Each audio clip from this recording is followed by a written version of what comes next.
don't want to do it anywhere else. I've said it over and over again. I'd probably quit football if I had to play for somebody else.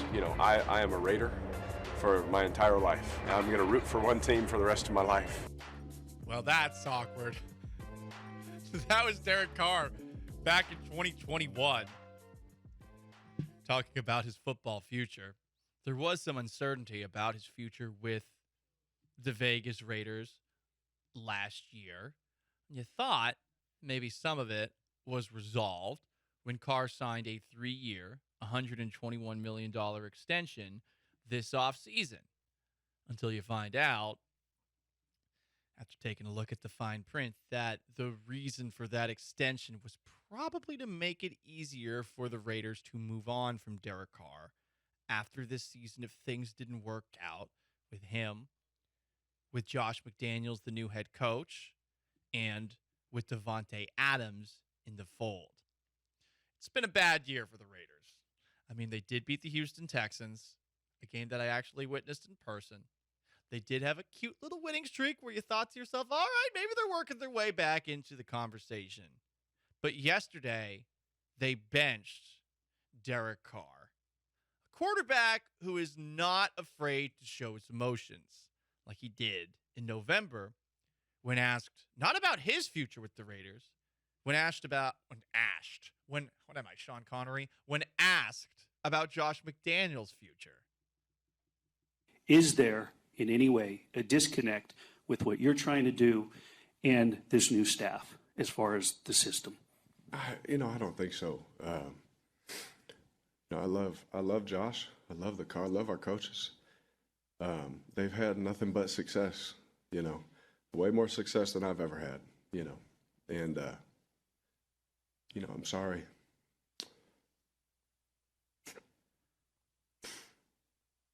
Derek, sorry, continue. To finish that, sorry for being emotional. I'm just pissed off about some of the things, that a lot of us try and do just to practice what we put our bodies through just to sleep at night. Vivian?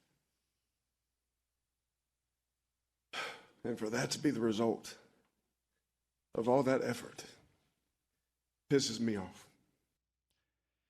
Derek Carr, starting quarterback of the Las Vegas Raiders, no more. They're turning to Jarrett Stidham, who sucks. Josh McDaniels also knows that Stidham's not good. McDaniels coached Stidham in New England.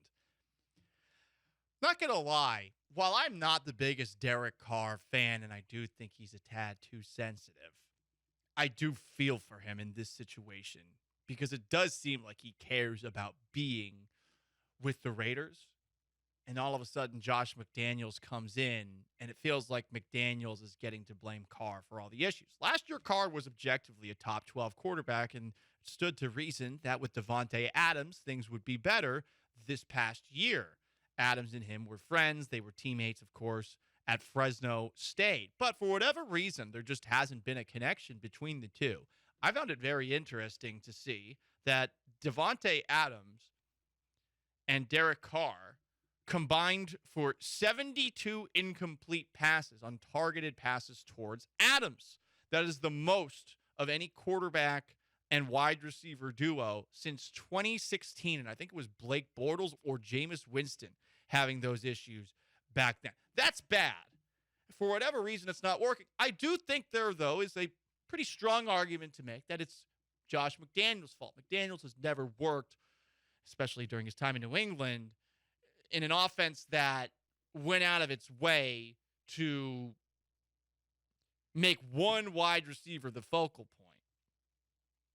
I do think he was there for a brief time during the Randy Moss era, but New England had so many receivers at that point in time, Wes Welker as well, that I'm not really sure that he was doing a whole lot there to open things up for them. I look at Derek Carr as an interesting possibility for the Houston Texans next year. And I know some of you guys are probably like, what? But think about it. The Raiders are going to have a hard time trading him because while if they do move on from him over the next couple of weeks, they will save some money. They would have to give whatever team takes him in a massive salary cap hit in addition to Carr. It's very likely that they're going to release him. Now, there might be some team that says to themselves, we got the cap space, screw it. We will make the trade and see what happens. I would imagine the Indianapolis Colts are a very likely team to do that, just given their history over the last couple of years. Hey, a mediocre veteran quarterback? Jim Irsay's always quick on the trigger finger. But should Derek Carr become available in free agency, the Texans should think about it. It's something that'll take place before the NFL draft in March. I imagine that Carr would like to join a team that looks at him as a option for the future. And I don't know that that applies to Carr here in Houston, but what is the worst that would happen if you bring him in? And I'm going to say this a couple of times. I know that we all would like to see the Houston Texans draft a quarterback with that first overall pick. I get it. I mean, I would like to have something fresh, new, different. Bryce Young might be the guy. He might not be too. And he's undersized and he's small. And then remember this. Do you want an undersized quarterback sandwiched in between two great tackles and Laramie Tunsil and Titus Howard? Maybe, but when your interior offensive line is as bad as that of the Houston Texans, do you want to have a young quarterback who is short like Bryce Young, who's also undersized, under center? Or do you want to maybe have a veteran quarterback as cannon fodder for the next year? And look, Carr's not particularly mobile, and they definitely do need to upgrade the interior of their offensive line. But maybe you can do that with one of the 2 first-round picks that you have in this year's coming draft. Say you don't use one of it on a quarterback, and you can work on the interior of your defense as well. They are far away from being competitive again.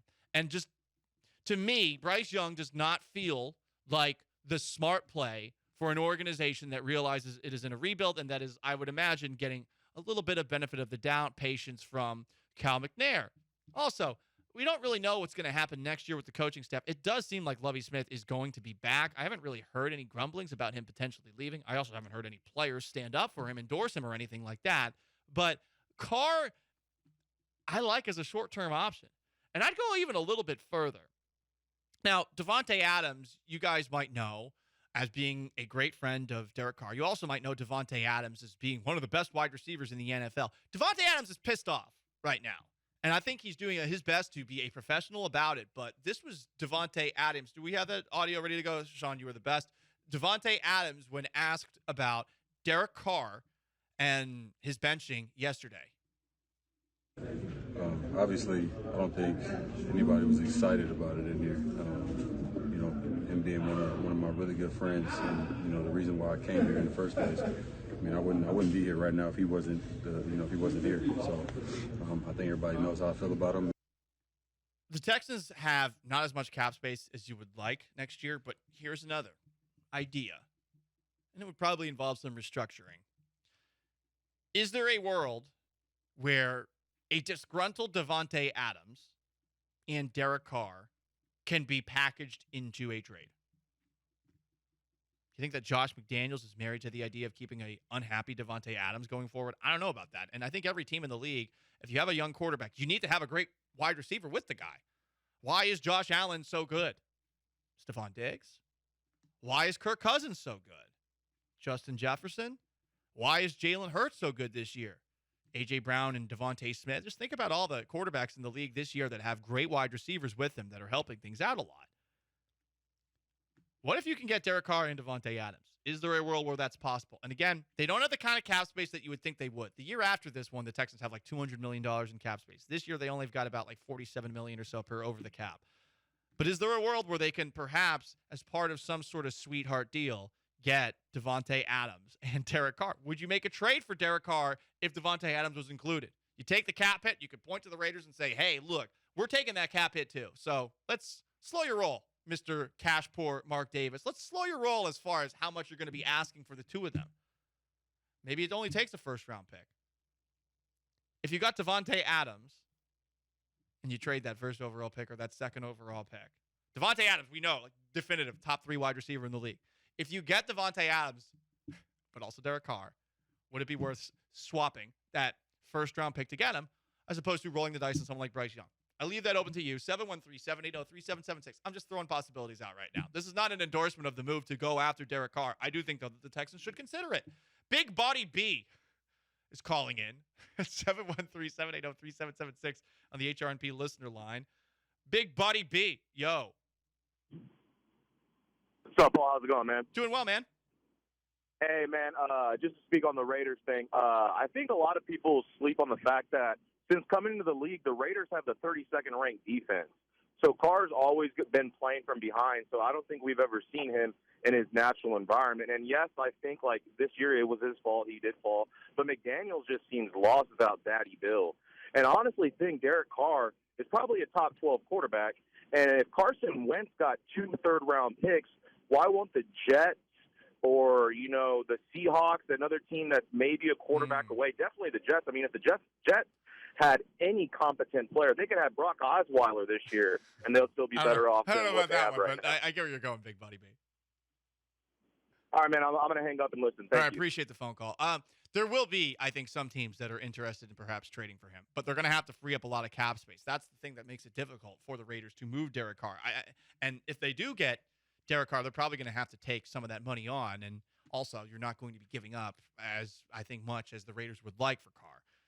I think what you heard from Big Body B on the phone call right there, 3rd-round pick, 4th-round pick, or something like that. Yeah, that might be it. Now, maybe somebody offers a 2nd or something like that, but I have a hard time buying into the idea that a 1st-round pick would be used to get Derek Carr's services via trade. Paul Gallant Show, ESPN 97.5 and 92.5. Logical Mr. Computer joins us on Twitch and says, Paul, in the words of Stephen A. Smith, stay off the weed. Listen, guys, I am intrigued by the idea of the Texans trading for somebody who is emotionally vulnerable. Okay? Look, there's too much toxic masculinity in the world. Paul, didn't you just say in the last segment that targeting should be allowed in bowl games? Yes, but that's different. People should be able to share their feelings. That's what the ladies like these days, guys. Okay? You want to go a little bit further? Don't you want to have somebody who's going to be entertaining at press conferences as your quarterback? Don't you want to have somebody with a Southern accent? I would like to have some quarterback with a Southern accent so I can practice my own Southern accent. I'd love to talk with Derek Carr from time to time about what it's like growing up in Northern California, where he developed this accent, I guess. I reckon it would be fun. I'm fixing to talk with Derek Carr, and I do declare I believe I will become better as an impersonator with my Southern accent going forward if I do get the chance to speak with Mr. Carr. The expectation, all that kind of stuff, who says that, honestly, it doesn't matter. It really doesn't. Whether they don't say anything or they say a lot, nobody cares. Hopefully they talk about us at the end. You know what I mean? But right now, that crap don't matter. It doesn't matter, Derek. Why do you talk about it and why do you? Thank you, Paul. It's so good to see you. I say it because I'm a positive person, and I try and I try and encourage my teammates. There's a way that I say things to encourage my locker room, to maybe put a chip on their shoulder, and sometimes I do it too much. And so I don't appreciate your tone either. You can pump that back a little bit. Would that happen between me and Derek Carr? How long? How many weeks? He literally wouldn't have to change the name that he says. Seriously. I'm always happy to see you, Paul. We could just pretend that I'm the new Paul Gutierrez for him. And maybe I'd be the motivating factor for him to finally help Houston football kick the door down. Also, it's been a while since we've had someone, really combative with you. Yeah, I don't know, Paul. If I knew, I'd definitely have the answer. That is true. Lovey was a little bit earlier this year when I was going to the Monday press conferences, but since the season has gotten to this point, Anyway, sorry, I'm not the Big J journalist I used to be. I guess another alternative for the Texans at quarterback, there's an idea that maybe they trade their early 2nd-round pick for Trey Lance in San Francisco. Maybe they trade a 1st-round pick for him. I mean, if you don't like the idea of Bryce Young 1st overall or any of the quarterbacks in this year's draft class, sure, I guess that's a route you could go. That was, I think, floated by, I think it was Jeremy Fowler yesterday as a possibility, or maybe Dan Graziano. It was Dan Graziano. Dan Graziano floated that as a possibility for the Texans. Okay, maybe. I mean, the thing with Trey Lance is we have literally nothing to go off of other than that game that he played against the Texans last year with the 49ers where he was erratic AF.